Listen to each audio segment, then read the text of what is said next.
भक्ति में सबसे ज़्यादा महत्वपूर्ण है माला, माला का जप। ठीक है ना। हमारी जो भक्ति शुरू होती है माला से, और पूरे जीवन सबसे ज़्यादा महत्व हमें माला को देना है, बाकी हर चीज़ से ज़्यादा। तो माला के बारे में थोड़ा डिटेल हम जानेंगे अभी। इसको कहते हैं झोली या बीड बैग। ठीक है, सबके पास होता है। इस बीड बैग के अंदर होता है हमारा माला। ये तुलसी का है, लेकिन जब हम शुरू शुरू में माला लेते हैं तो तुलसी नहीं मिलता है हमको साधारण माला जो मंदिर के स्टॉल पर मिलता है, कुछ आम की लकड़ी या कोई ऐसी लकड़ी होती है, पर उस माला में भी 108 मोती होते हैं, इसमें भी 108 मोती है। अभी हम देखेंगे कि इस बीड बैग में क्या क्या होता है। यहाँ से हाथ डालने का बड़ा सा, जिसमें आप हाथ डालेंगे, यहाँ से छोटा रहता है छेद, जिससे हम उंगली निकालते हैं, क्योंकि ये उंगली से हमें माला को स्पर्श नहीं करना होता है।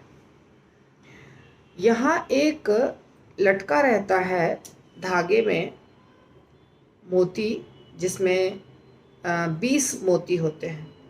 इसको कहते हैं साक्षी मणि। ठीक है, इसका नाम है साक्षी मणि, साक्षी माला, कुछ भी बोल सकते हैं। तो इसमें 20 होते हैं। ये 20 क्यों होते हैं मैं आपको बता रही हूँ। पहले हम माला को देखेंगे। ये तुलसी माला होता है, इसमें बड़े मोती से शुरू होता है और अंत में छोटा मोती हो जाता है। ऐसे ही सारा जितना माला बनता है सब ऐसा ही बनता है, परंतु जो मशीन से माला बनता है, जो हम शुरू में प्रैक्टिस करने के लिए भक्तों को देते हैं, वो सब एक जैसा होता है, क्योंकि वो मशीन से बनता है। ये मशीन से नहीं बनता है, इसको काट के लकड़ी से बनाया जाता है। ठीक है, तो ये है ये यहाँ से लेके यहाँ तक 108 है। 108 माला, 108 मोती। इस मोती को, ये एक्स्ट्रा है 108 के आगे 9 नंबर। इसका डिज़ाइन भी अलग होता है और इसका रोल भी अलग है। इसका 108 के साथ कुछ संबंध नहीं है। हमें जो जपा करना है वो 108 पे करना है। पर ये गुरुमणि कहलाता है, या सुमेरु। इसका क्या नाम है? गुरुमणि या सुमेरु। ये 108 इसलिए होता है, श्रील प्रभुपाद कहते हैं कि 108 उपनिषद होता है, और 108 उपनिषदों में जो ज्ञान है वो आपको प्राप्त होगा अगर आप 108 मोती पर जप करेंगे, ऐसा मैंने सुना है। 108 जो नंबर है वो गोपियों का भी होता है, गोपियाँ भी 108 है। बहुत महत्वपूर्ण गोपियाँ थी जो 108 थी। तो जो भी कारण हो 108 मोती होता है। ठीक है, जब शुरू करेंगे, बाहर से देखिए आप, माला में डालने के बाद ये दिखाई नहीं देगा, झोली में डालने के बाद, इसलिए बाहर से देखते हैं हम। तो ऐसे शुरू करेंगे, इस पे नहीं करेंगे, यहाँ से शुरू करेंगे, ये उंगली को टच नहीं करेंगे। ठीक है, ऐसे पकड़ेंगे दाहिने हाथ से। और सबसे पहले अगर हम सुबह उठे हैं तो सबसे पहले क्या करेंगे, झोली के अंदर रखा रहेगा ये माला, इसको पकड़ेंगे और शुरू करेंगे गुरु प्रणति।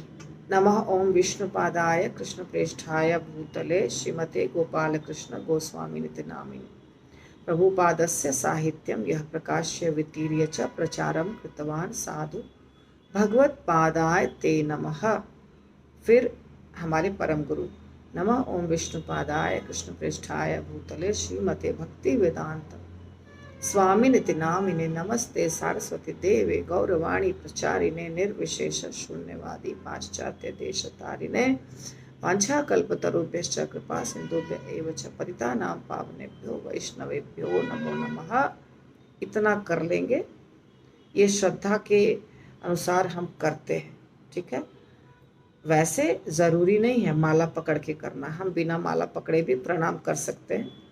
इसके बाद जब हम माला पकड़ेंगे तो पहला मोती पे जय श्री कृष्ण चैतन्य प्रभु नित्यानंद श्री अद्वैत गदाधर शिवासादि गौर भक्त वृंद। ठीक है, इसको बोलते हैं पंच तत्व प्रणाम मंत्र।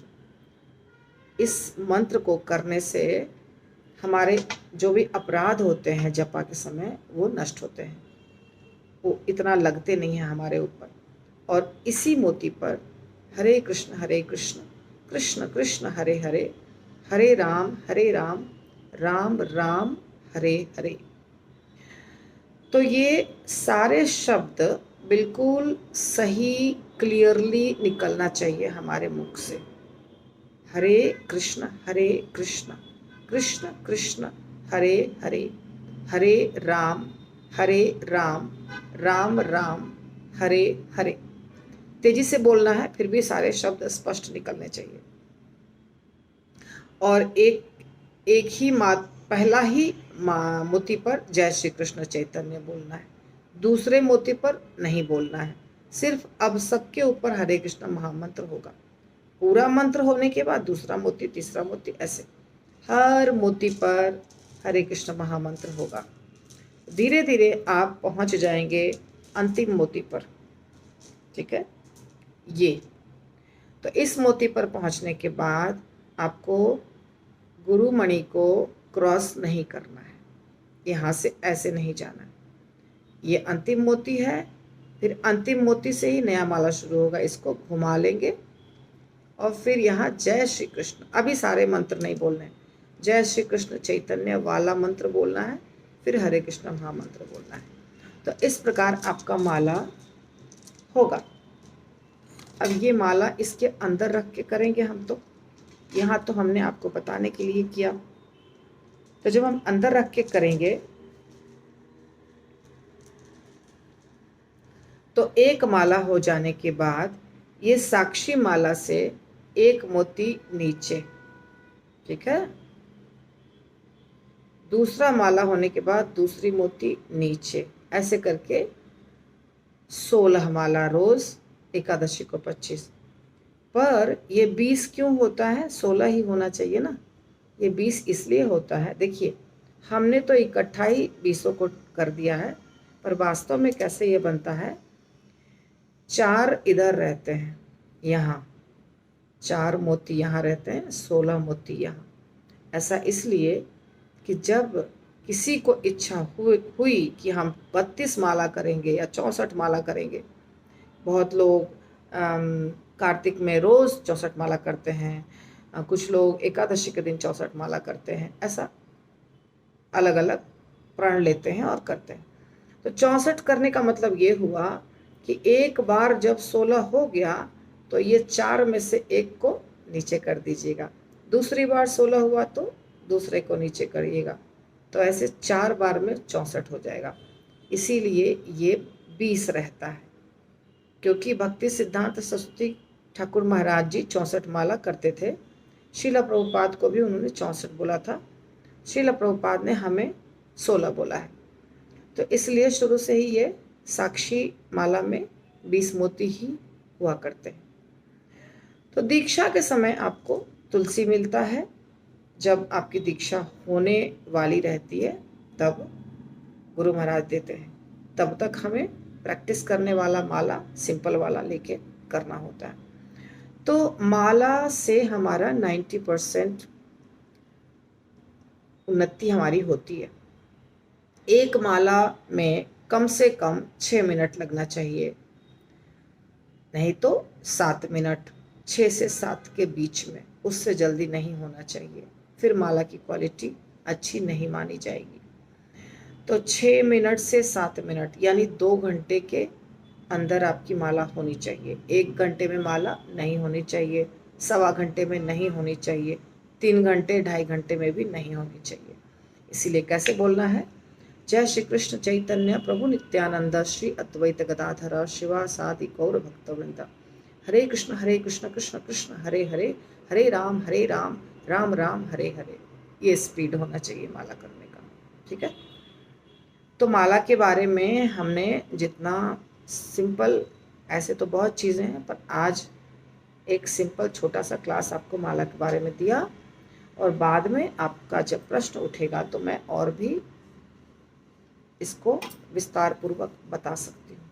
ठीक है, सुबह के समय माला करना अति उत्तम है और सुबह जितनी जल्दी हो सके हमें माला ख़त्म करना चाहिए सतोगुणी समय में, और मैक्सिमम दोपहर के पहले, वो अच्छा माना जाता है।